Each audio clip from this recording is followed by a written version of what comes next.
L'huile de palme, on le sait, c'est un désastre écologique. Alors, sauvons le monde, mangeons moins d'huile de palme, boycottons le Nutella. Sauf que non, ça ne suffit pas. En 2015, presque la moitié de la consommation européenne d'huile de palme était destinée aux véhicules diesel, 46%. C'est un point de plus que pour l'alimentation, les détergents et les cosmétiques réunis. Et selon une étude européenne, le biodiesel à base d'huile de palme est 3 fois plus nocif pour le climat que le diesel fossile, car il émet plus de gaz à effet de serre. Allez, je vous vois venir. Vous vous dites, mais comment je vais faire pour éviter qu'il ne se retrouve dans mon réservoir ?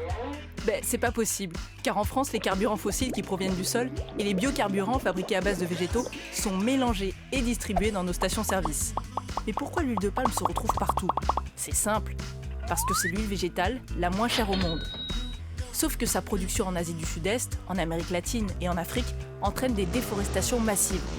Imaginez si le monde entier tournait au biodiesel à l'huile de palme, il faudrait raser le peu de forêt qui reste sur les îles indonésiennes de Bornéo et Sumatra. Malaise. La Commission européenne a donc proposé en novembre dernier de réduire la part des biocarburants première génération, c'est-à-dire issus de cultures alimentaires, dans les transports. Ainsi, il passerait de 7% en 2021 à 3,8% en 2030. Du coup, c'est sympa d'y aller mollo sur les gâteaux à l'huile de palme, mais roulez moins, c'est encore mieux.